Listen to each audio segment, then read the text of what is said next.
देश विदेश में बैठ के डी पंजाबी देख रहे दर्शकों का बहुत ही निघा स्वागत है। प्यारे दर्शकों, असी अज की गल दे विच हमेशा कोई नवा टॉपिक लैके तुहाडे नाल जुड़ते हैं और उहदे विच कोई भी जिहड़ा करंट अफेयर है, चलंत मामला है, उहदे नाल संबंधित गलबात की जाती है। सो अज असी गल करांगे जिहड़े ताज़ा केंद्रीय कैबिनेट की मीटिंग हुई है पिछले हफ्ते और उहदे विच कुछ अहम फैसले किए गए आ। उन्हां अहम फैसलों के नाल जिहड़ी देश की आर्थिकता उहदे उत्ते की असर होने वाला आ, उस बारे च गलबात करांगे। सरकार ने कोई किसी भी देश की सरकार है उसका पहला फर्ज बनता है कि वह अपने देश की आर्थिकता नूं हलूणा दे के विकास दियाँ जिहड़ी दर है उसनूं उच्चा लैके जावे। उहदे लई सरकार नूं समय समय ते पड़चोल करनी पैंदी है, बहुत सारियां रियायतां देणियां पैंदियां, बहुत सारे काम करने पैंदे इस खेत्र दे ताकि देश का विकास जिहड़ा आ बाकी देशों के मुकाबले दे पद्धर दा हो सके। सो साडी सरकार ने पिछले हफ्ते कुछ अहम फैसले किए हैं जिहदे विच कुछ रवायती जिहड़ा ब्याज दरां हैगियां उन्हां दे विच कमी की गई है और कुछ किसानां नूं रियायती दरां दे उत्ते करजे देण दी गल कीती है। कुछ ट्रांसपोर्टेशन जिहड़ा विभाग है उहदे विच भी कार्बन नूं जां धुएं नूं घटाउण दीआं गल्लां कीतीआं हैगियां और कुछ साडे जिहड़ा MSME जां उद्योग है उन्हां नूं उपर लिजाण वास्ते बहुत सारे करजे है उन्हां दे विच कुछ रियायतां देण दी गल कीती है। सो अज असी एक एक करके इन्हां मुद्दों के उत्ते चर्चा करांगे ताकि सरकार दीआं वो स्कीमां असीं तुहाडे तक लैके आ सकीए और तुसीं उन्हां तों फ़ायदा लै सको।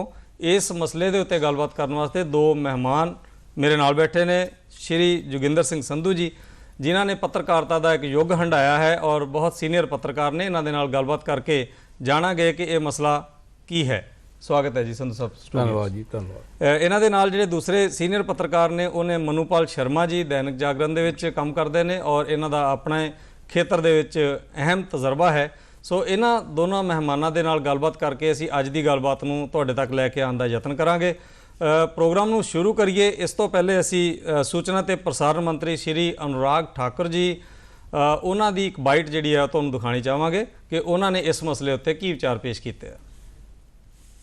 सो आज ये निर्णय लिया गया है कि TKDL का एक्सेस सभी यूजर्स को उपलब्ध करवाया जाएगा, लेकिन सबसे पहले भारत के रहने वाले जो हमारे भारतीय यूजर्स हैं उनको करवाया जाएगा और बाद में भविष्य में इसको इंटरनेशनल यूजर्स को भी एक्सेस उपलब्ध करवाया जाएगा।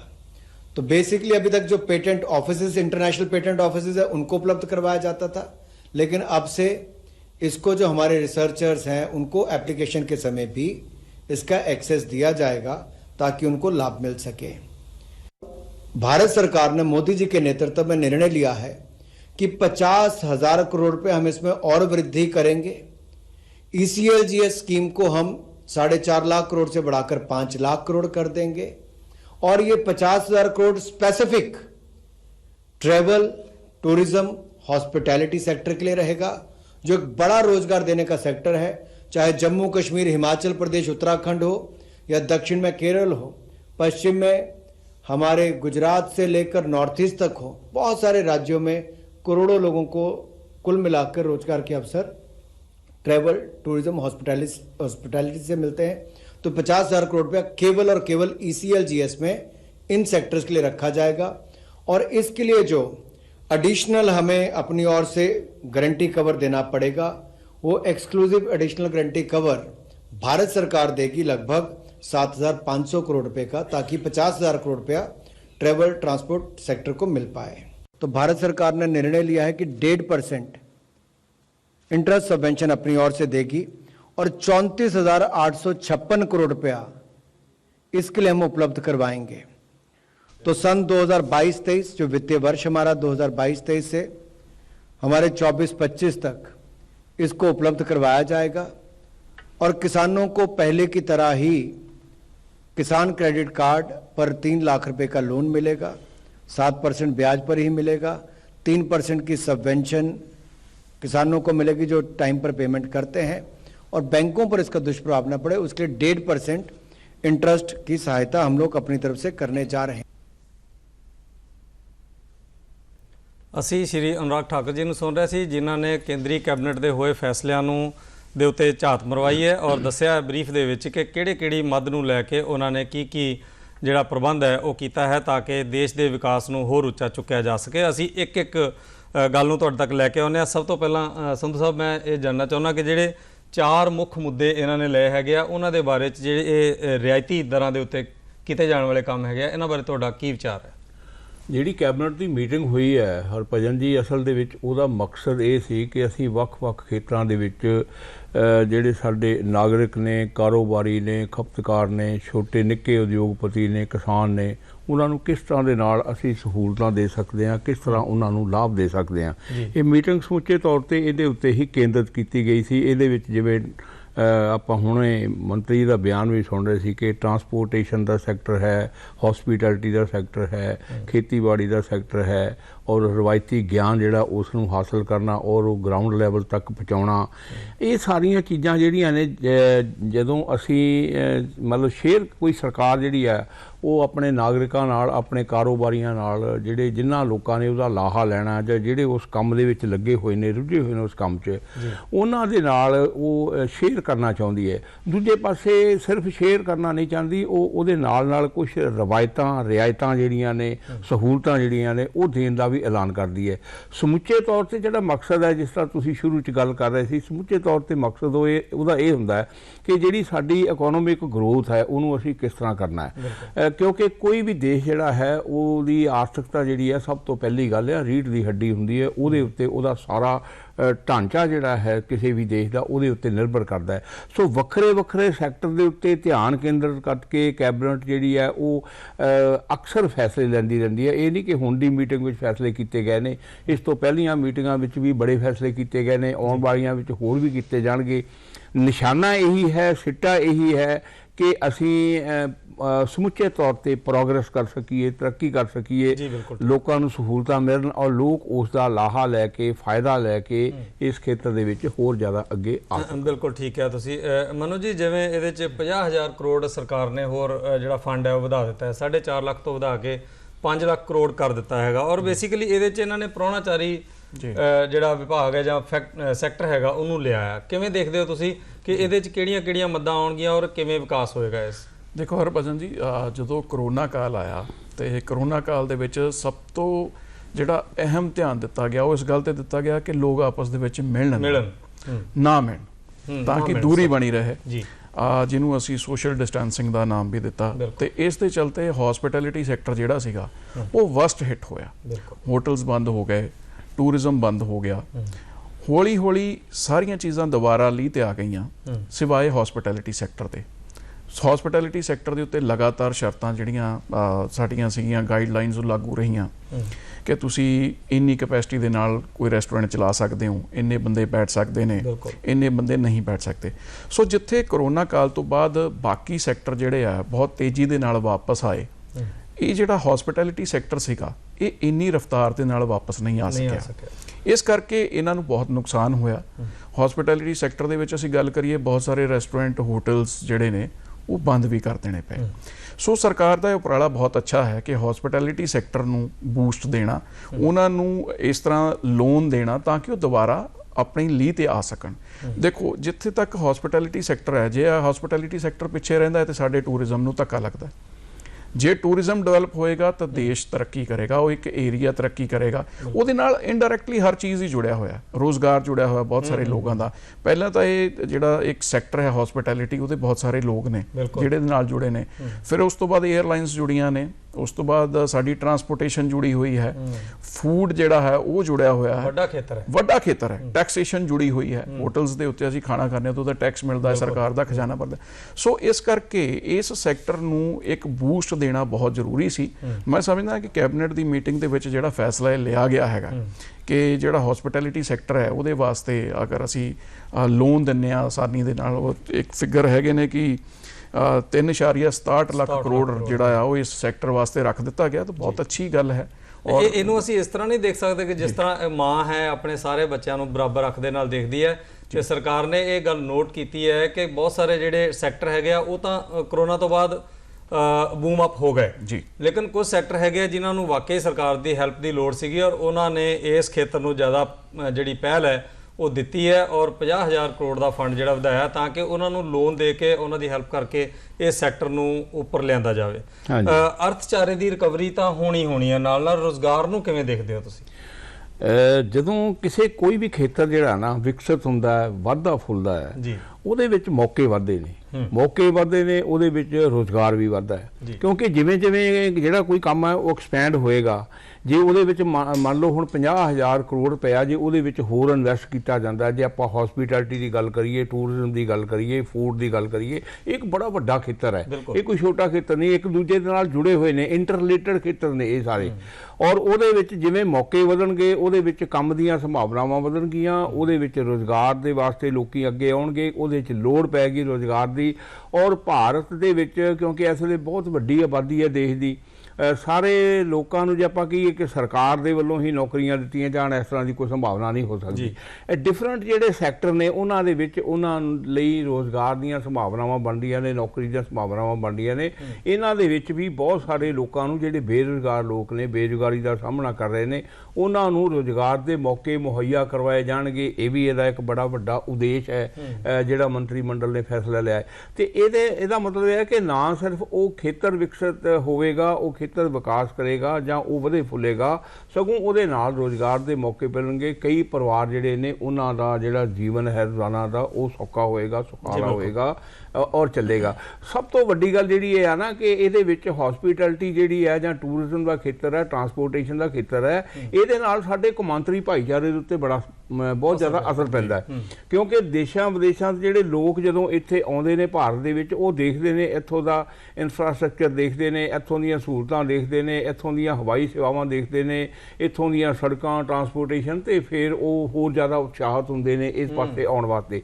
ਜੇ ਸਾਡੇ ਕੋਲ ਇੱਥੇ ਸਹੂਲਤਾਂ ਨਹੀਂ ਹੋਣਗੀਆਂ, ਸਾਡੇ ਕੋਲ ਕੁਛ ਉਹਨਾਂ ਨੂੰ ਸੰਭਾਲਣ ਦਾ, ਉਹਨਾਂ ਵਾਸਤੇ ਪ੍ਰਬੰਧ ਕਰਨ ਦਾ ਸਾਡੇ ਕੋਲ ਕੋਈ ਗੁੰਜਾਇਸ਼ ਨਹੀਂ ਹੋਏਗੀ, ਤੇ ਉਹਦੇ ਨਾਲ ਫਿਰ ਜਿਹੜੀ ਟੂਰਿਜ਼ਮ ਇੰਡਸਟਰੀ ਹੈ ਜਿਹੜੀ ਉਹ ਅਫੈਕਟ ਕਰ ਸਕਦੀ ਹੈ। ਜਿਵੇਂ ਕਿ ਮਨੂ ਜੀ ਨੇ ਕਿਹਾ ਕਿ ਉਹ ਪਹਿਲਾਂ ਹੀ ਕਰੋਨਾ ਕਾਲ ਦੀ ਮਾਰੀ ਹੋਈ ਹੈ, ਕਰੋਨਾ ਕਾਲ ਦੇ ਵਿੱਚ ਇਹਦੇ ਉੱਤੇ ਬਹੁਤ ਜ਼ਿਆਦਾ ਅਸਰ ਪਿਆ, ਇਹਦੇ 'ਚ ਕੋਈ ਸ਼ੱਕ ਨਹੀਂ। ਔਰ ਜੇ ਕਰੋਨਾ ਕਾਲ ਤੋਂ ਪਹਿਲਾਂ ਦੀ ਗੱਲ ਕਰੀਏ, ਬੇਸ਼ੱਕ ਆਪਾਂ ਅੰਕੜਿਆਂ ਦੀ ਵੀ ਤੁਲਨਾ ਕਰ ਲਈਏ ਨਾ, ਤੇ ਕਰੋਨਾ ਕਾਲ ਤੋਂ ਪਹਿਲਾਂ ਜੋ ਸਥਿਤੀ ਸੀ ਇਸ ਇੰਡਸਟਰੀ ਦੀ, ਇਸ ਉਦਯੋਗ ਦੀ, ਇਸ ਖੇਤਰ ਦੀ, ਇਸ ਸੈਕਟਰ ਦੀ, ਹਜੇ ਤੱਕ ਉਹ ਉਹਨਾਂ ਪੈਰਾਂ ਦੇ ਉੱਤੇ ਨਹੀਂ ਆ ਸਕਿਆ, ਕਿਉਂਕਿ ਬਹੁਤ ਛੋਟੀਆਂ ਇਕਾਈਆਂ ਸੀ ਜਿਹੜੀਆਂ ਉਹ ਬੰਦ ਹੋ ਗਈਆਂ, ਵੱਡੀਆਂ ਤਾਂ ਸਰਵਾਈਵ ਕਰ ਗਈਆਂ, ਪਰ ਹੁਣ ਉਹ ਦੁਬਾਰਾ ਫਿਰ ਸਾਨੂੰ ਛੋਟੇ ਯੂਨਿਟ ਜਿਹੜੇ ਨੇ ਉਹ ਵੀ ਬੜੇ ਜ਼ਰੂਰੀ ਨੇ ਵੱਡੇ ਯੂਨਿਟਾਂ ਦੀ ਸਹਾਇਤਾ ਵਾਸਤੇ। ਮੈਂ ਜੋੜਦਾ ਤੁਹਾਡੀ ਗੱਲ ਦੇ ਨਾਲ, ਕਿਉਂਕਿ ਇਹ ਉਦਯੋਗ ਜਿਹੜਾ ਹੈ ਬੜਾ ਵਸੀਹ ਖੇਤਰ ਹੈ ਇਹਦਾ, ਔਰ ਇਹਦੇ ਨਾਲ ਬਹੁਤ ਸਾਰੇ, ਜਿਵੇਂ ਮਨੂ ਜੀ ਨੇ ਔਰ ਸੰਧੂ ਜੀ ਨੇ ਦੱਸਿਆ ਕਿ ਇੱਕ ਇਕੱਲਾ ਇਹ ਖੇਤਰ ਨਹੀਂ ਹੈਗਾ, ਬਹੁਤ ਸਾਰੇ ਖੇਤਰ ਇਹਦਾ ਜੁੜੇ ਹੋਏ ਆ। ਤਾਂ ਸਰਕਾਰ ਨੇ ਬੇਸਿਕਲੀ ਇਹਦੇ ਵੱਲ ਬਹੁਤ ਜ਼ਿਆਦਾ ਧਿਆਨ ਦਿੱਤਾ, ਜਿਹਨੂੰ MSME ਵੀ ਅਸੀਂ ਕਹਿ ਦਿੰਦੇ ਹਾਂ, ਛੋਟੇ ਲਘੂ ਉਦਯੋਗ ਵੀ ਇਹਦੇ 'ਚ ਆ ਜਾਂਦੇ ਆ। ਹਾਂਜੀ। ਔਰ ਇਹ ਸਾਰਿਆਂ ਦੇ ਵਿੱਚ ਵਿਕਾਸ ਕਰਨ ਵਾਸਤੇ ਸਰਕਾਰ ਨੇ 2023 ਤੱਕ ਦਾ ਜਿਹੜਾ ਨਿਸ਼ਾਨਾ ਹੈ ਉਹਨੂੰ ਵਧਾ ਦਿੱਤਾ ਹੈਗਾ। 2022 ਤੋਂ ਸ਼ੁਰੂ ਕੀਤਾ ਹੋਇਆ ਸੀ, ਮਾਰਚ 23 ਤੱਕ ਵਧਾ ਦਿੱਤਾ। ਕਿਵੇਂ ਦੇਖਦੇ ਹੋ ਕਿ ਕਿੰਨਾ ਕੁ ਬੂਸਟ ਅਪ ਹੋ ਜਾਏਗਾ ਔਰ ਅਗਾਂਹ ਇਸ ਨੂੰ ਸਰਕਾਰ ਨੂੰ ਹੋਰ ਧਿਆਨ ਦੇਣ ਦੀ ਲੋੜ ਪੈਗੀ? ਜਿਹੜੇ ਹਾਲਾਤ ਕਰੋਨਾ ਨੇ ਪੈਦਾ ਕੀਤੇ ਸਨ, ਉਹਦੇ ਵਿੱਚ ਤਾਂ ਮਾਮੂਲੀ ਜਿਹੀ ਹੈਲਪ ਜਿਹੜੀ ਹੈ ਕਿਸੇ ਨੂੰ ਖੜਾ ਕਰਨ ਵਾਸਤੇ ਬਹੁਤ ਵੱਡੀ ਸਾਬਤ ਹੋ ਰਹੀ ਸੀ। ਸਰਕਾਰ ਦਾ ਪਿੱਛੇ ਆ ਜਾਣਾ ਔਰ ਸਰਕਾਰ ਨੇ ਇਹ ਕਹਿਣਾ ਕਿ ਅਸੀਂ ਤੁਹਾਨੂੰ ਲੋਨ ਦਿੰਨੇ ਆ, ਤੁਸੀਂ ਤਕੜੇ ਹੋ ਜਾਓ, ਅਸੀਂ ਤੁਹਾਡੇ ਨਾਲ ਆ।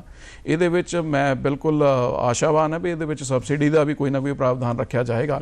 ਲੇਕਿਨ ਜਦੋਂ ਇਹ ਬੂਸਟ ਅਪ ਕਿਸੇ ਵੀ ਇੰਡਸਟਰੀ ਨੂੰ ਮਿਲਦਾ, ਇੱਕ ਸੈਂਟਰ ਦਾ ਪੈਕੇਜ ਜਦੋਂ ਮਿਲਦਾ ਹੈ, ਤਾਂ ਜ਼ਾਹਿਰ ਜੀ ਗੱਲ ਹੈ ਕਿ ਉਹਦੇ ਨਾਲ ਬੂਸਟ ਤੇ ਉਹ ਪਾਰਟਿਕੂਲਰ ਜਿਹੜੀ ਇੰਡਸਟਰੀ ਕਰੇਗਾ। ਮੈਂ ਦੂਸਰੇ ਟੌਪਿਕ ਵੱਲ ਜਾਣਾ ਚਾਹੁੰਦਾ ਸੰਧੂ ਸਾਹਿਬ, ਕਿ ਜਿਵੇਂ ਮੰਤਰੀ ਸਾਹਿਬ ਦੱਸ ਰਿਹਾ ਸੀ, ISS ਦੀ ਗੱਲ ਕਰਦੇ ਸੀ, ਇੰਟਰਸਟ ਸਬਵੈਂਸ਼ਨ ਸਕੀਮ ਹੈ, ਜਿਹਨੂੰ ਉਹਨਾਂ ਨੇ MISS modified interest subvention scheme ਵੀ ਕਹਿ ਦਿੱਤਾ ਹੈ, ਮੋਡੀਫਾਈ ਕਰ ਦਿੱਤੀ ਹੈ।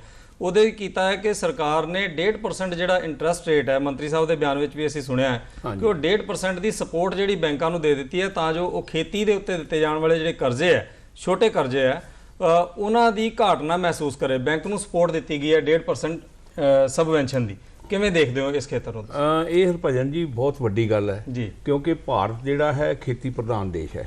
ਇਹਦੀ 60% 70% ਦੀ ਆਬਾਦੀ ਖੇਤੀ ਦੇ ਨਾਲ ਡਾਇਰੈਕਟਲੀ ਜਾਂ ਇਨਡਾਇਰੈਕਟਲੀ ਜੁੜੀ ਹੋਈ ਹੈ। ਸਿੱਧੇ ਜਾਂ ਅਸਿੱਧੇ ਤੌਰ ਤੇ ਉਹਨਾਂ ਦਾ ਰੋਜ਼ਗਾਰ, ਕਾਰੋਬਾਰ ਜਿਹੜਾ ਉਹ ਖੇਤੀ ਦੇ ਨਾਲ ਸੰਬੰਧਿਤ ਹੈ। ਇਹ ਬੜਾ ਵਾਸਟ ਸੈਕਟਰ ਹੈ, ਸ਼ਾਇਦ ਇਹ ਮਤਲਬ ਸਭ ਤੋਂ ਵੱਡਾ ਸੈਕਟਰ ਅਸੀਂ ਇਹਨੂੰ ਖੇਤੀਬਾੜੀ ਨੂੰ ਮੰਨ ਕੇ ਚੱਲ ਸਕਦੇ ਹਾਂ। ਹੁਣ ਇਹਦੇ ਵਿੱਚ ਆ ਕਿ ਪਿਛਲੇ ਕੁਝ ਸਮੇਂ ਤੋਂ ਆਪਾਂ ਜੇ ਦੇਖੀਏ, ਇਸ ਕੈਬਨਿਟ ਮੀਟਿੰਗ ਤੋਂ ਦੇ ਪਿੱਛੇ ਵਾਲੇ ਜਿਹੜੇ ਫੈਸਲੇ ਨੇ ਸਰਕਾਰ ਦੇ, ਆਪਾਂ ਉਹਨਾਂ ਵੱਲ ਝਾਤੀ ਮਾਰੀਏ ਤਾਂ ਪ੍ਰਧਾਨ ਮੰਤਰੀ ਨਰਿੰਦਰ ਮੋਦੀ ਹੋਰਾਂ ਨੇ ਇਹ ਗੱਲ ਵੀ ਕੀਤੀ ਸੀ ਕਿ ਅਸੀਂ ਕਿਸਾਨਾਂ ਦੀ ਆਮਦਨ ਜਿਹੜੀ ਆ ਉਹ ਦੁੱਗਣੀ ਕਰਾਂਗੇ। ਦੁੱਗਣੀ ਆਮਦਨ ਉਹਨਾਂ ਦੀ ਤਾਂ ਹੀ ਹੋਏਗੀ ਜੇ ਉਹਨਾਂ ਨੂੰ ਸਹੂਲਤਾਂ ਮਿਲਣਗੀਆਂ, ਉਹਨਾਂ ਨੂੰ ਸਬਸਿਡੀ ਮਿਲੇਗੀ। ਉਹ ਆਪਣੇ ਜਿਹੜੇ ਹੁਣ ਤੱਕ ਪਿਛਲੇ ਦਹਾਕਿਆਂ ਦੌਰਾਨ ਜਿਹੜੇ ਉਹ ਦੱਬੇ ਕੁਚਲੇ ਆ ਰਹੇ ਨੇ, ਜਿਸ ਤਰ੍ਹਾਂ ਦਾ ਉਹਨਾਂ ਨੂੰ ਬਰਦਾਸ਼ਤ ਕਰਨਾ ਪੈ ਰਹੀ ਸਥਿਤੀ, ਉਸ ਸਥਿਤੀ ਚੋਂ ਉਹ ਉੱਭਰ ਸਕਣਗੇ ਤੇ ਫਿਰ ਹੀ ਇਹ ਖੇਤਰ ਜਿਹੜਾ ਜ਼ਿਆਦਾ ਵਿਕਾਸ ਕਰ ਸਕੇਗਾ।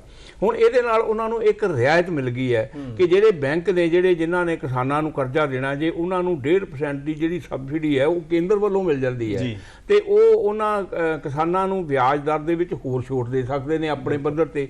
ਮਿਸਾਲ ਦੇ ਤੌਰ ਤੇ ਜੇ ਉਹ 4% ਵਿਆਜ ਲੈਂਦੇ ਨੇ, ਜੇ 1.5% ਉਹਨਾਂ ਨੂੰ ਸਰਕਾਰ ਤੋਂ ਮਿਲ ਗਿਆ ਤੇ ਉਹ 2.5 ਦੇ ਵਿੱਚ ਹੀ ਲੋਨ ਜਿਹੜਾ ਉਹ ਦੇ ਸਕਦੇ ਨੇ, ਕਰਜ਼ਾ ਦੇ ਸਕਦੇ ਨੇ। ਉਹਦੇ ਨਾਲ ਜਿਹੜਾ ਹੈ ਕਿਸਾਨਾਂ ਦਾ ਕਾਰੋਬਾਰ ਵਧੇਗਾ, ਖੇਤੀਬਾੜੀ ਜਿਹੜੀ ਉਹ ਵਿਕਸਿਤ ਹੋਵੇਗੀ। ਸਿੱਧੇ ਤੌਰ ਤੇ ਇਹਦੇ ਨਾਲ ਖੇਤੀਬਾੜੀ ਸੈਕਟਰ ਨੂੰ ਬੂਸਟ ਮਿਲ ਸਕਦਾ ਹੈ, ਕਿਸਾਨਾਂ ਨੂੰ ਲਾਭ ਮਿਲ ਸਕਦਾ ਹੈ। ਔਰ ਜਿਸ ਢੰਗ ਦੇ ਨਾਲ ਪਿਛਲੇ ਕੁਝ ਸਮੇਂ ਤੋਂ ਖੇਤੀਬਾੜੀ ਮੰਤਰਾਲੇ ਦੇ ਆਪਾਂ ਜੇ ਫੈਸਲੇ ਦੇਖੀਏ ਪਿਛਲੇ 3-4-5 ਸਾਲਾਂ ਦੇ, ਤਾਂ ਉਹਨਾਂ ਨੇ ਇਸ ਗੱਲ ਦੇ ਉੱਤੇ ਧਿਆਨ ਕੇਂਦਰਿਤ ਕੀਤਾ ਕਿ ਅਸੀਂ ਆਪਣੀ ਜਿਹੜੀ ਪ੍ਰੋਡਕਸ਼ਨ ਹੈ ਉਹ ਕਿਵੇਂ ਵਧਾਉਣੀ ਹੈ। ਨਾ ਸਿਰਫ ਪ੍ਰੋਡਕਸ਼ਨ ਵਧਾਉਣੀ ਹੈ ਕਿ ਨਾ ਸਿਰਫ ਅਸੀਂ ਅਨਾਜ ਪੈਦਾ ਕਰਨਾ, ਸਗੋਂ ਇਹਦੇ ਵਿੱਚ ਜਿਹੜੀਆਂ ਵਪਾਰਕ ਜਿਨਸਾਂ ਨੇ, ਵਪਾਰਕ ਜਿਨਸਾਂ ਦੀ ਜਿਹੜੀ ਹੈ ਕਾਸ਼ਤ ਉਹ ਜ਼ਿਆਦਾ ਹੋਣੀ ਚਾਹੀਦੀ ਹੈ, ਜਿਨ੍ਹਾਂ ਤੋਂ ਜ਼ਿਆਦਾ ਕਿਸਾਨ ਨੂੰ ਵੀ ਲਾਭ ਮਿਲੇਗਾ, ਸਰਕਾਰ ਨੂੰ ਵੀ ਲਾਭ ਮਿਲੇਗਾ। ਔਰ ਜਿਹੜੇ ਤੇਲ ਜਾਂ ਜਿਹੜੇ ਤੇਲ ਬੀਜ ਜਾਂ ਜਿਹੜੀਆਂ ਹੋਰ ਚੀਜ਼ਾਂ ਸਾਨੂੰ ਬਾਹਰੋਂ ਮੰਗਵਾਉਣੀਆਂ ਪੈਂਦੀਆਂ ਨੇ, ਅਸੀਂ ਉਹਨਾਂ ਦੇ ਵਿੱਚ ਸਵੈ ਨਿਰਭਰ ਹੋ ਜਾਵਾਂਗੇ। ਇਹ ਸਾਰੀਆਂ ਚੀਜ਼ਾਂ ਆਪਸ ਵਿੱਚ ਇੱਕ ਦੂਜੇ ਦੇ ਨਾਲ ਜੁੜੀਆਂ ਹੋਈਆਂ ਨੇ। ਪ੍ਰੋਡਕਸ਼ਨ, ਸਵੈ ਨਿਰਭਰਤਾ, ਇਹ ਸਾਰੀਆਂ ਇਸ ਚੀਜ਼ ਨੂੰ ਮੱਦੇਨਜ਼ਰ ਰੱਖ ਕੇ ਹੀ ਸਰਕਾਰ ਜਿਹੜੀ ਹੈ ਉਸਨੇ ਇਹ ਫੈਸਲਾ ਕੀਤਾ ਲੱਗਦਾ। ਸੋ ਸਰਕਾਰ ਨੇ ਉਦਯੋਗਾਂ ਦੇ ਨਾਲ ਜਿਹੜਾ ਦੂਸਰਾ ਸੈਕਟਰ ਹੈ ਉਹ ਖੇਤੀ ਸੈਕਟਰ ਚੁਣਿਆ ਹੈ। ਉਹਦੇ ਲਈ ਸਰਕਾਰ ਨੇ ਇਸ ਸਕੀਮ ਨੂੰ 2022-23 ਤੋਂ ਲੈ ਕੇ 24-25 ਤੱਕ ਦੇ ਬਜਟ ਦੇ ਵਿੱਚ 34,856 ਕਰੋੜ ਦਾ ਬਜਟ ਜਿਹੜਾ ਉਹ ਵੀ ਰੱਖਿਆ ਹੈ ਕਿ ਤਾਂ ਕਿ ਇਹ ਜਿਹੜਾ ਲੋਨ ਹੈ ਉਹ ਨਿਰਵਿਘਨ ਰੂਪ ਦੇ ਵਿੱਚ ਕਿਸਾਨਾਂ ਤੱਕ ਪਹੁੰਚਾਇਆ ਜਾਵੇ। ਮਨੂ ਜੀ, ਕਿਹੜੇ ਬੈਂਕਸ ਹੈਗੇ ਆ, ਕਿਵੇਂ ਉਹ ਸਰਕਾਰ ਤੋਂ ਬੈਂਕਾਂ ਤੋਂ ਲੋਨ ਲੈ ਸਕਦੇ ਆ ਕਿਸਾਨ? ਦੇਖੋ, ਲਗਭਗ ਹਰ ਤਰ੍ਹਾਂ ਦਾ ਜਿਹੜਾ ਬੈਂਕ ਹੈ ਉਹਨੂੰ ਇਹ ਛੋਟ ਦਿੱਤੀ ਹੈ ਇਹਨਾਂ ਨੇ। ਮਤਲਬ ਖੇਤੀਬਾੜੀ ਬੈਂਕ ਤੋਂ ਲੈ ਕੇ ਨੈਸ਼ਨਲਾਈਜ਼ਡ ਬੈਂਕ ਜਿਹੜੇ ਨੇ ਉਹ ਦੇ ਸਕਦੇ ਨੇ। ਇਸ ਇਥੋਂ ਤੱਕ ਜਿਹੜੇ ਸਹਿਕਾਰੀ ਬੈਂਕ ਔਰ ਜਿਹੜੇ ਪਿੰਡੂ ਗ੍ਰਾਮੀਣ ਬੈਂਕ ਹੈਗੇ ਉਹ ਵੀ ਸ਼ਾਮਿਲ ਕਰ। ਇਹਦੀ ਤੁਸੀਂ ਇੱਕ ਖਾਸੀਅਤ ਦੇਖੋ ਇਸ ਸਕੀਮ ਦੀ ਕਿ ਇਹਨਾਂ ਨੇ ਸਕੀਮ ਦੇ ਵਿੱਚ ਇਹੋ ਜਿਹਾ ਪ੍ਰਾਵਧਾਨ ਕੀਤਾ ਹੈ ਜਿਹੜਾ ਕਿਸਾਨਾਂ ਨੂੰ ਸਮੇਂ ਤੇ ਆਪਣਾ ਕਰਜ਼ਾ ਵਾਪਸ ਕਰਨ ਲਈ ਵੀ ਪ੍ਰੇਰਿਤ ਕਰੇਗਾ। ਉਹਨਾਂ ਨੇ ਇਹ ਕਿਹਾ ਹੈ ਕਿ ਜਿਹੜਾ ਇਹ ਕਰਜ਼ਾ ਅਸੀਂ 7% ਵਿਆਜ ਤੇ ਦੇਵਾਂਗੇ, ਲੇਕਿਨ ਜਿਹੜਾ ਕਿਸਾਨ ਸਮੇਂ ਸਿਰ ਇਸ ਲੋਨ ਨੂੰ ਵਾਪਸ ਕਰੇਗਾ ਉਹਨੂੰ ਅਸੀਂ 3% ਦੀ ਸਬਸਿਡੀ ਵੀ ਦੇਵਾਂਗੇ। ਸੋ ਇਹ ਬਹੁਤ ਅੱਛੀ ਇੱਕ ਗੱਲ ਹੈ ਕਿ ਜਿਹੜਾ ਤੁਸੀਂ ਮਤਲਬ ਡਿਜ਼ਾਈਨ ਹੀ ਇਦਾਂ ਦੀ ਕਰ ਦਿੱਤੀ ਸਕੀਮ ਕੋਈ ਕਿ ਜਿਹਦੇ ਵਿੱਚ ਕਿਸਾਨਾਂ ਨੂੰ ਇਹ ਹੋਏਗਾ ਕਿ ਅਸੀਂ ਸਮੇਂ ਸਿਰ ਆਪ ਦਾ ਲੋਨ ਵਾਪਸ ਕਰਨਾ, ਉਤਸ਼ਾਹ ਮਿਲੇਗਾ, ਸਾਨੂੰ ਇੰਨੇ % ਸਬਸਿਡੀ ਮਿਲ ਜਾਣੀ ਹੈ ਵਿਆਜ ਦੇ ਵਿੱਚ। ਉਹਦੇ ਨਾਲ ਕੀ ਹੋਏਗਾ ਕਿ ਜਦੋਂ ਇੱਕ ਤਾਂ ਸੈਕਟਰ ਜਿਹੜਾ ਹੈ ਉਹ ਵਿਕਸਿਤ ਹੋ ਜਾਏਗਾ, ਦੂਸਰੀ ਗੱਲ ਬੈਂਕਿੰਗ ਸੈਕਟਰ ਦੇ ਵਿੱਚ ਵੀ ਇੱਕ ਬੂਸਟ ਆਏਗਾ। ਜਦੋਂ 34,856 ਕਰੋੜ ਦਾ ਲੋਨ ਇੱਕ ਪ੍ਰੋਸੈਸ ਹੋਣਾ ਹੈ, ਲੋਕਾਂ ਕੋਲ ਜਾਣਾ ਹੈ, ਫਿਰ ਉਹ ਵਾਪਸ ਆਣਾ, ਫਿਰ ਉਹਦੇ ਤੇ ਵਿਆਜ ਆਣਾ ਹੈ, ਔਰ ਅਗਰ ਉਹ ਖਾਤੇ NPA ਨਹੀਂ ਹੁੰਦੇ ਤੇ ਇਹ ਬੈਂਕਿੰਗ ਸੈਕਟਰ ਨੂੰ ਵੀ ਇੱਕ ਬੂਸਟ ਦੇਗਾ। ਬਿਲਕੁਲ। ਔਰ ਦੂਸਰੀ ਗੱਲ ਹੈ ਕਿ ਕਿਸਾਨਾਂ ਨੂੰ ਇਹ ਪ੍ਰੇਰਿਤ ਕਰੇਗਾ। ਕਰਜ਼ੇ ਡੁੱਬ ਜਾਂਦੇ ਆ। ਇਸ ਤਰ੍ਹਾਂ ਦੀ ਸਕੀਮ ਦੇ ਨਾਲ ਇਹ ਹੋਏਗਾ ਕਿ ਕਿਸਾਨਾਂ ਨੂੰ ਇਹ ਪ੍ਰੇਰਿਤ ਕੀਤਾ ਜਾਏਗਾ ਕਿ ਤੁਸੀਂ ਸਮੇਂ ਸਿਰ ਆਪ ਦਾ ਕਰਜ਼ਾ ਵਾਪਸ ਕਰੋ ਤੇ ਤੁਹਾਨੂੰ ਉਹਦੇ ਵਿੱਚ ਵਿਆਜ 'ਚ ਸਬਸਿਡੀ ਦਿੱਤੀ ਜਾਏਗੀ। ਸੋ ਮੈਂ ਸਮਝਦਾ ਇਹ ਇੱਕ ਨਵੀਂ ਪਹਿਲ ਹੈਗੀ ਹੈ ਜਿਹਦੇ ਵਿੱਚ ਕਿਸਾਨਾਂ ਨੂੰ ਵੀ ਪ੍ਰੇਰਿਤ ਕੀਤਾ ਗਿਆ ਹੈ। ਸਾਡੇ ਕਿਸਾਨਾਂ ਨੂੰ ਇਹ ਗੱਲ ਸਮਝ ਲੱਗ ਗਈ ਹੋਏਗੀ ਕਿ 7% ਰੇਟ ਜਿਹੜਾ ਰੱਖਿਆ ਗਿਆ ਹੈ ਉਹਦੇ ਵਿੱਚ ਵੀ ਜੇ ਸਮੇਂ ਸਿਰ ਵਾਪਸ ਕਰ ਦਿੱਤਾ ਜਾਵੇ ਤੇ ਕੇਵਲ 4% ਜਿਹੜਾ ਲੋਨ ਦਾ ਇੰਟਰਸਟ ਰਹੇਗਾ ਔਰ ਤੁਸੀਂ ਆਪਣੇ ਨੇੜੇ ਦੇ ਬੈਂਕ ਦੇ ਨਾਲ ਸੰਪਰਕ ਕਰਕੇ ਇਸ ਸਕੀਮ ਦਾ ਲਾਭ ਲੈ ਸਕਦੇ ਹੋ। ਸੰਧੂ ਸਾਹਿਬ, ਇੱਕ ਕਿਸਾਨ ਕ੍ਰੈਡਿਟ ਕਾਰਡ ਹੁੰਦਾ ਹੈ, ਕੀ ਉਹਦੀ ਲੋੜ ਪਏਗੀ ਜਾਂ ਜਿਹੜੇ ਹੋਰ ਸਹਾਇਕ ਧੰਦੇ ਆ, ਡੇਅਰੀ ਹੈ, ਮੱਛੀ ਪਾਲਣ ਵਗੈਰਾ ਹੈਗਾ, ਉਹਨੂੰ ਵੀ ਇਹਦੇ ਨਾਲ ਜੋੜਿਆ ਗਿਆ? ਤੁਸੀਂ ਕੀ ਸੋਚਦੇ ਹੋ ਕਿ ਇਕੱਲਾ ਖੇਤੀ ਦੇ ਨਾਲ ਜਿਹੜੇ ਸਹਾਇਕ ਧੰਦੇ ਆ ਉਹਨਾਂ ਨੂੰ ਵੀ ਬੂਸਟ ਹੋਣ ਦਾ ਮੌਕਾ ਮਿਲੇਗਾ? ਸਹਾਇਕ ਧੰਦੇ ਜਿਹੜੇ ਨੇ ਉਹ ਖੇਤੀਬਾੜੀ ਵਾਸਤੇ ਬਹੁਤ ਜ਼ਿਆਦਾ ਜ਼ਰੂਰੀ ਨੇ, ਕਿਉਂਕਿ ਆਪਾਂ ਦੇਖਦੇ ਹਾਂ ਕਿ ਜਿਹੜੀਆਂ ਕੁਦਰਤੀ ਆਫਤਾਂ ਨੇ, ਕੁਦਰਤੀ ਆਫਤਾਂ ਦੀਆਂ ਕਈ ਵਾਰ ਫਸਲਾਂ ਸ਼ਿਕਾਰ ਹੋ ਜਾਂਦੀਆਂ ਨੇ, ਕਈ ਵਾਰ ਹੜ੍ਹਾਂ ਦੀਆਂ ਸ਼ਿਕਾਰ ਹੋ ਗਈਆਂ, ਕਈ ਵਾਰ ਸੋਕੇ ਦੀਆਂ ਸ਼ਿਕਾਰ ਹੋ ਗਈਆਂ, ਕਈ ਵਾਰ ਕੁਝ ਹੋਰ ਮੰਦਭਾਗੀਆਂ ਘਟਨਾਵਾਂ ਵਾਪਰ ਜਾਂਦੀਆਂ ਨੇ। ਖਾਸ ਕਰਕੇ ਜਦੋਂ ਕਣਕ ਦਾ ਸੀਜ਼ਨ ਆਉਂਦਾ ਹੈ, ਆਪਾਂ ਦੇਖਦੇ ਹਾਂ ਪੰਜਾਬ ਦੇ ਵਿੱਚ ਕਿ ਕਈ ਥਾਵਾਂ ਦੇ ਉੱਤੇ ਅੱਗ ਲੱਗਣ ਦੀਆਂ ਘਟਨਾਵਾਂ ਹੋ ਗਈਆਂ ਜਾਂ ਹੋਰ ਕੁਝ ਮੰਦਭਾਗੀਆਂ ਘਟਨਾਵਾਂ ਜਿਹਦੇ ਨਾਲ ਕਿਸਾਨਾਂ ਦਾ ਨੁਕਸਾਨ ਹੋ ਜਾਂਦਾ ਹੈ। ਆ ਪਿਛਲੇ ਸਮੇਂ ਦੇ ਵਿੱਚ ਜਿਹੜਾ ਕਾਟਨ ਬੈਲਟ ਹੈ ਮਾਲਵਾ ਦੀ, ਪੰਜਾਬ ਦੇ ਵਿੱਚ ਖਾਸ ਕਰਕੇ, ਹੋਰ ਥਾਵਾਂ ਦੇ ਉੱਤੇ ਵੀ ਹੋਇਆ, ਪਰ ਪੰਜਾਬ ਵਿੱਚ ਖਾਸ ਕਰਕੇ ਜਿਹੜੀ ਗੁਲਾਬੀ ਸੁੰਡੀ ਹੈ ਔਰ ਇੱਕ ਚਿੱਟਾ ਕੀੜਾ, ਉਹਨੇ ਉਹਦਾ ਕਪਾਹ ਦਾ ਬਹੁਤ ਜ਼ਿਆਦਾ ਨੁਕਸਾਨ ਕੀਤਾ। ਹੁਣ ਜੇ ਇੱਕ ਕਿਸਾਨ ਸਿਰਫ ਇਹਦੇ ਉੱਤੇ ਹੀ ਨਿਰਭਰ ਕਰਦਾ ਹੈ, ਮੰਨ ਲਓ ਉਹ ਫਸਲ ਦੇ ਉੱਤੇ ਹੀ ਨਿਰਭਰ ਕਰਦਾ ਹੈ, ਤੇ ਫਿਰ ਉਹਨੂੰ ਕਾਫੀ ਮੁਸ਼ਕਲ ਸਾਹਮਣਾ ਕਰਨਾ ਪੈ ਸਕਦਾ ਹੈ। ਇਸ ਕਰਕੇ ਜੇ ਉਹਨੇ ਨਾਲ ਕੋਈ ਸਹਾਇਕ ਧੰਦਾ ਰੱਖਿਆ ਹੈ, ਪੋਲਟਰੀ ਫਾਰਮ ਦਾ ਰੱਖਿਆ ਹੈ, ਡੇਅਰੀ ਫਾਰਮਿੰਗ ਦਾ ਰੱਖਿਆ ਹੈ, ਫਿਸ਼ਰੀ ਦਾ ਰੱਖਿਆ ਹੈ, ਆਪਣੇ ਜਿਹੜੇ ਸੂਰ ਵਗੈਰਾ ਪਾਲਣ ਦਾ ਰੱਖਿਆ, ਕਈ ਛੋਟੇ ਛੋਟੇ ਧੰਦੇ ਨੇ ਜਿਹੜੇ ਇਹਦੇ ਨਾਲ ਜੁੜੇ ਹੋਏ ਨੇ। ਜੇ ਉਹਨੇ ਇਹ ਧੰਦੇ ਰੱਖੇ ਨੇ, ਇਸ ਕਰਕੇ ਸਰਕਾਰ ਨੂੰ ਇਹਨਾਂ ਧੰਦਿਆਂ ਨੂੰ ਵੀ ਬੂਸਟ ਕਰਨਾ ਚਾਹੀਦਾ ਹੈ। ਔਰ ਸਰਕਾਰ ਜੇ ਇਹਨਾਂ ਨੂੰ ਸਹੂਲਤ ਦਿੰਦੀ ਹੈ ਤੇ ਉਹਦਾ ਵੀ ਇਨਡਾਇਰੈਕਟਲੀ ਜਾਂ ਡਾਇਰੈਕਟਲੀ ਉਹਦਾ ਕਿਸਾਨਾਂ ਨੂੰ ਵੀ ਫਾਇਦਾ ਲਾਭ ਉਹਦਾ ਜਾਏਗਾ। ਇੱਕ ਦੂਜਾ ਇਹ ਹੈ ਕਿ ਉਹਨਾਂ ਦਾ ਰਿਸਕ ਕਵਰ ਹੋ ਜਾਏਗਾ ਕਿ ਜੇ ਇੱਕ ਪਾਸੇ ਉਹਨਾਂ ਨੂੰ ਮੰਨ ਲਓ ਘਾਟਾ ਪੈਂਦਾ, ਹਾਲਾਂਕਿ ਬਾਅਦ ਵਿੱਚ ਸਰਕਾਰਾਂ ਜਿਹੜੀਆਂ ਨੇ ਜਦੋਂ ਫਸਲਾਂ ਦਾ ਨੁਕਸਾਨ ਹੋ ਜਾਂਦਾ ਹੈ, ਹੜ੍ਹਾਂ 'ਚ ਡੁੱਬ ਜਾਂਦੀਆਂ ਨੇ, ਸੁੱਕ ਜਾਂਦੀਆਂ ਨੇ, ਉਹਨਾਂ ਦੇ ਮੁਆਵਜ਼ੇ ਦੇਣ ਦੀ ਕੋਸ਼ਿਸ਼ ਵੀ ਕੀਤੀ ਜਾਂਦੀ ਹੈ, ਪਰ ਹਕੀਕਤ ਵਿੱਚ ਉਹ 100% ਦੀ ਉਹਦੀ ਪੂਰਤੀ ਕਦੇ ਵੀ ਨਹੀਂ ਹੁੰਦੀ ਕਿ ਜਿੰਨਾ ਨੁਕਸਾਨ ਹੋ ਗਿਆ ਫਸਲ ਦਾ ਉਹਨਾਂ ਨੂੰ ਮੁਆਵਜ਼ਾ ਮਿਲ ਜਾਏ, ਇਸ ਤਰ੍ਹਾਂ ਕਦੀ ਨਹੀਂ ਹੁੰਦਾ। ਪਰ ਕੁਛ ਉਹਨਾਂ ਨੂੰ ਮੁਆਵਜ਼ਾ ਮਿਲ ਗਿਆ, ਕੁਛ ਉਹ ਸਹਾਇਕ ਧੰਦਿਆਂ ਦੇ ਉੱਤੇ ਨਿਰਭਰ ਕਰਦੇ ਨੇ, ਉੱਧਰੋਂ ਉਹਨਾਂ ਨੂੰ ਕੁਛ ਆਮਦਨ ਆ ਗਈ ਤੇ ਫਿਰ ਉਹਨਾਂ ਦਾ ਰਿਸਕ ਜਿਹੜਾ ਕਵਰ ਹੋ ਜਾਏਗਾ। ਕਿਉਂਕਿ ਆਪਾਂ ਜਿਵੇਂ ਪਹਿਲਾਂ ਗੱਲ ਕੀਤੀ ਹੈ ਕਿ ਦੇਸ਼ ਦਾ ਇਹ ਸਭ ਤੋਂ ਵੱਡਾ ਸੈਕਟਰ ਹੈ, ਇਹ ਪੂਰੇ ਸੈਕਟਰ ਨੂੰ ਕਿਸੇ ਹੋਰ ਪਾਸੇ ਟ੍ਰਾਂਸਫਰ ਨਹੀਂ ਕੀਤਾ ਜਾ ਸਕਦਾ। ਇਹਦੇ ਵਾਸਤੇ ਮੌਕੇ ਤੇ ਸੰਭਾਵਨਾਵਾਂ ਇਸ ਖੇਤਰ ਦੇ ਵਿੱਚ ਹੀ ਲੱਭਣੀਆਂ ਪੈਣਗੀਆਂ ਤੇ ਸਰਕਾਰ ਜਿਹੜੀ ਹੈ ਉਹਨਾਂ ਦੇ ਉੱਤੇ ਜੇ ਕਨਸੈਂਟਰੇਟ ਕਰ ਰਹੀ ਹੈ ਤੇ ਕੁਦਰਤੀ ਗੱਲ ਹੈ ਕਿ ਇਹ ਚੰਗਾ ਹੋਏਗਾ ਔਰ ਉਹਨਾਂ ਨੂੰ ਇਹਦਾ ਲਾਭ ਮਿਲ ਸਕਦਾ ਹੈ। ਸੋ ਇਹਦੇ ਵਿੱਚ ਕੋਈ ਸ਼ੱਕ ਨਹੀਂ ਹੈ ਕਿ ਪਿਛਲੇ ਹਫ਼ਤੇ ਜਿਹੜੇ ਕੈਬਨਿਟ ਦੇ ਵਿੱਚ ਮੀਟਿੰਗ 'ਚ ਫੈਸਲੇ ਕੀਤੇ ਗਏ ਆ ਉਹ ਸਾਡੇ ਦੇਸ਼ ਦੀ ਆਰਥਿਕਤਾ ਨੂੰ ਉੱਪਰ ਲੈ ਜਾਣ ਵਾਲੇ ਆ, ਬਸ਼ਰਤੇ ਕਿ ਉਹਨਾਂ ਦਾ ਸਹੀ ਲਾਭ ਜਿਹੜਾ ਆ ਉਹਨਾਂ ਲਾਭਕਾਰੀਆਂ ਤੱਕ ਪਹੁੰਚ ਸਕੇ ਜਿੱਥੋਂ ਤੱਕ ਸਰਕਾਰ ਨੇ ਉਮੀਦ ਲਗਾਈ ਹੈ। ਸਾਡੇ ਚਾਹੇ ਉਹ ਉਦਮੀ ਹੈ, ਚਾਹੇ ਸਾਡੇ ਕਿਸਾਨ ਹੈ, ਅਗਰ ਉਹ ਇਹਨਾਂ ਸਕੀਮਾਂ ਦਾ ਲਾਭ ਲੈਂਦੇ ਹੈ ਤਾਂ ਸਾਡੇ ਦੇਸ਼ ਦਾ ਵਿਕਾਸ ਜਿਹੜਾ ਹੋਣਾ ਹੈ ਉਹ ਨਿਸ਼ਚਿਤ ਹੈ। ਸੋ ਤੀਸਰੀ ਗੱਲ ਜਿਹੜੀ ਬਹੁਤ ਇੰਪੋਰਟੈਂਟ ਹੈ ਔਰ ਸ਼ਾਇਦ ਨਵੀਂ ਵੀ ਹੈ, ਬਹੁਤ ਸਾਰੇ ਦਰਸ਼ਕਾਂ ਵਾਸਤੇ ਵੀ ਨਵੀਂ ਹੋਏਗੀ, ਉਹ ਹੈ TKDL, ਜਿਹਨੂੰ ਅਸੀਂ ਪਰੰਪਰਾਗਤ ਗਿਆਨ ਨੂੰ ਪੇਟੈਂਟ ਦਫ਼ਤਰਾਂ ਤੋਂ ਆਮ ਉਪਭੋਗਤਾ ਤੱਕ ਲੈ ਕੇ ਜਾਣ ਦੀ ਗੱਲ ਜਿਹੜੀ ਹੈ ਉਹ ਅਸੀਂ ਕਰਾਂਗੇ। ਸਰਕਾਰ ਨੇ ਖੁੱਲ੍ਹ ਦੇ ਦਿੱਤੀ ਹੈ ਕਿ ਜਿਹੜਾ ਪੂਰੇ ਵਰਲਡ ਦੇ ਵਿੱਚ, ਪੂਰੇ ਸੰਸਾਰ ਦੇ ਵਿੱਚ ਕੇਵਲ 14 ਪੇਟੈਂਟ ਆਫਿਸ ਸੀਗੇ, ਉਹਨਾਂ ਤੱਕ ਹੀ ਉਹ ਗਿਆਨ ਸੀਮਤ ਸੀ, ਕੋਈ ਵਰਤ ਨਹੀਂ ਸਕਦਾ ਸੀ ਉਸ ਨੂੰ, ਲੇਕਿਨ ਉਹਨੂੰ ਹੁਣ ਆਮ ਉਪਭੋਗਤਾ ਤੱਕ ਲੈ ਕੇ ਜਾਣ ਦੀ ਗੱਲ ਸਰਕਾਰ ਨੇ ਮਨਜ਼ੂਰ ਕਰ ਲਈ ਹੈ। ਇਸ ਪੱਖ ਨੂੰ ਕਿੱਦਾਂ ਦੇਖਦੇ ਹੋ? ਦੇਖੋ ਹਰਭਜਨ ਜੀ, ਸਭ ਤੋਂ ਅੱਛੀ ਗੱਲ ਤਾਂ ਇਹ ਹੈ ਕਿ ਜੋ ਭਾਰਤੀ ਸ਼ੈਲੀ ਹੈ, ਚਾਹੇ ਉਹ ਚਿਕਿਤਸਾ ਹੈ, ਯੋਗ ਹੈ ਜਾਂ ਕੋਈ ਹੋਰ ਵੀ ਹੈ, ਇਹਦੇ ਨਾਲ ਉਹਦਾ ਪ੍ਰਚਾਰ ਤੇ ਪ੍ਰਸਾਰ ਜਿਹੜਾ ਬਹੁਤ ਹੋਏਗਾ ਜੀ। ਆਯੂਸ਼ ਦੇ ਤਹਿਤ ਜਿੰਨਾ ਸਾਡੇ ਕੋਲ ਗਿਆਨ ਹੈ, ਦੁਨੀਆ ਲੋਹਾ ਮੰਨ ਚੁੱਕੀ ਹੈ। ਜੇ ਅਸੀਂ ਗੱਲ ਕਰੋਨਾ ਕਾਲ ਦੀ ਕਰੀਏ ਤਾਂ ਕਰੋਨਾ ਕਾਲ ਦੇ ਵਿੱਚ ਤਾਂ ਮਤਲਬ WHO ਤੋਂ ਲੈ ਕੇ ਦੇਸ਼ ਦੇ ਮਤਲਬ ਦੁਨੀਆ ਦੇ ਹਰ ਦੇਸ਼ ਨੇ ਇਹ ਯੋਗ ਨੂੰ ਅਪਣਾਇਆ ਹੈ, ਸਾਡੀ ਜਿਹੜੀ ਆਯੁਰਵੇਦ ਹੈ ਉਹਨੂੰ ਅਪਣਾਇਆ ਹੈ, ਲੇਕਿਨ ਇਹਦਾ ਗਿਆਨ ਸੀਮਿਤ ਤੱਕ ਲੋਕਾਂ ਤੱਕ ਸਾਡੇ ਤੱਕ ਰਿਹਾ। ਸੋ ਇਹਦੇ ਨਾਲ ਇਹ ਜਿਹੜੀ ਸਕੀਮ ਨਵੀਂ ਆਈ ਹੈ ਡਿਜੀਟਲ ਲਾਇਬ੍ਰੇਰੀ ਦੀ, ਇਹਦੇ ਨਾਲ ਇਹ ਹੋਏਗਾ ਕਿ ਸਾਡਾ ਪ੍ਰਚਾਰ ਤੇ ਪ੍ਰਸਾਰ, ਸਾਡੀਆਂ ਜਿਹੜੀਆਂ ਪੈਥਿਸ ਨੇ, ਆਯੁਰਵੇਦ ਹੈ, ਯੂਨਾਨੀ ਹੈ, ਯੋਗ ਹੈ, ਇਸ ਦਾ ਪ੍ਰਚਾਰ ਹੋ ਸਕੇਗਾ ਔਰ ਦੁਨੀਆ ਦਾ ਕੋਈ ਵੀ ਦੇਸ਼ ਜਿਹੜਾ ਆ ਉਹ ਇਹਦਾ ਲਾਭ ਲੈ ਸਕੇ। ਸਾਡੇ ਦੇਸ਼ ਤਾਂ ਲਾਭ ਲਏਗਾ ਹੀ ਲਏਗਾ ਇਹਦੇ ਤੋਂ, ਬਾਕੀ ਵੀ ਜਿਹੜੇ ਲੋਕ ਚਾਹਣਗੇ ਉਹ ਇਹਦਾ ਲਾਭ ਲੈ ਸਕਣਗੇ। ਅਸੀਂ ਤਾਂ ਲਾਭ ਇਹਦਾ ਲੈ ਹੀ ਰਹੇ ਹਾਂ ਜੀ। ਮੈਂ ਦੱਸਦਾ, ਮਨੂ ਜੀ ਨੇ ਯਾਦ ਕਰਵਾਤਾ, WHO ਨੇ ਪਹਿਲੀ ਵਾਰ ਇੱਕ ਆਫਸ਼ੋਰ ਯਾਨੀ ਕਿਸੇ ਵੀ ਦੂਜੀ ਧਰਤੀ ਤੇ ਜਾ ਕੇ ਇੱਕ ਟ੍ਰੈਡੀਸ਼ਨਲ ਮੈਡੀਸਨ ਦੀ ਸੈਂਟਰ ਖੋਲ੍ਹਿਆ ਹੈਗਾ, global centre of traditional medicine, ਔਰ ਅਸੀਂ ਭਾਗਾਂ ਵਾਲੇ ਹਾਂ ਕਿ ਉਹ ਸਾਡੇ ਦੇਸ਼ ਵਿੱਚ ਹੋਇਆ ਹੈ। ਇਹਦਾ ਮਤਲਬ ਹੈ ਕਿ ਜਿਹੜਾ ਭਾਰਤ ਦਾ ਵਿਰਾਸਤੀ ਗਿਆਨ ਹੈ, ਜਿਹੜਾ ਸਾਡਾ ਪਰੰਪਰਾਗਤ ਗਿਆਨ ਹੈ, ਚਾਹੇ ਉਹ ਆਯੁਰਵੈਦ ਦਾ ਹੈ, ਚਾਹੇ ਉਹ ਕਿਸੇ ਹੋਰ ਮੈਡੀਕਲ ਲਾਈਨ ਦਾ ਹੈ, ਉਹ ਹੁਣ ਪੂਰੇ ਸੰਸਾਰ ਤੱਕ ਜਾਣ ਵਾਲਾ ਹੈ। ਉਹਦੇ ਤੇ ਵਿਦਿਆਰਥੀ ਖੋਜ ਕਰਨਗੇ, ਉਹਦੇ ਤੇ ਬਹੁਤ ਸਾਰੀਆਂ ਨਵੀਆਂ ਦਵਾਈ ਦੀਆਂ ਕੰਪਨੀਆਂ ਜਿਹੜੀਆਂ ਉਹ ਖੋਜ ਕਰਕੇ ਨਵੀਆਂ ਦਵਾਈਆਂ ਵਿਕਸਿਤ ਕਰਨਗੀਆਂ, ਜਿਹੜੀਆਂ ਪੂਰੇ ਸੰਸਾਰ ਦੇ ਵਿੱਚ ਭਾਰਤ ਦਾ ਨਾਮ ਚਮਕਾਉਣਗੀਆਂ। ਤੇ ਮੈਂ ਜਾਂਦੇ ਚੌਥੇ ਵਿਸ਼ੇ ਉੱਤੇ ਵੀ ਜ਼ਰੂਰ ਹੱਥ ਲਾਉਣਾ ਚਾਹੁੰਦਾ, ਜਿਹਨੂੰ ITF ਕਹਿੰਦੇ ਆਪਾਂ, ਇੰਡੀਆ ਤੇ ਫਰਾਂਸ ਦਾ ਇੱਕ ਸਮਝੌਤਾ ਹੋਇਆ ਟਰਾਂਸਪੋਰਟੇਸ਼ਨ ਦੇ ਖੇਤਰ ਦੇ ਵਿੱਚ, ਉਹਨੂੰ ਕਿਵੇਂ ਦੇਖਦੇ ਹੋ? ਉਹਦੇ 'ਚ ਮੁੱਖ ਮੁੱਦਾ ਹੈਗਾ ਕਿ ਕਾਰਬਨ ਡਾਈਆਕਸਾਈਡ ਜਿਹੜੀ ਹੈ ਪੈਦਾ ਹੁੰਦੀ ਹੈ ਸਾਧਨਾਂ ਦੀ, ਉਹਨੂੰ ਘਟਾਉਣਾ ਹੈ।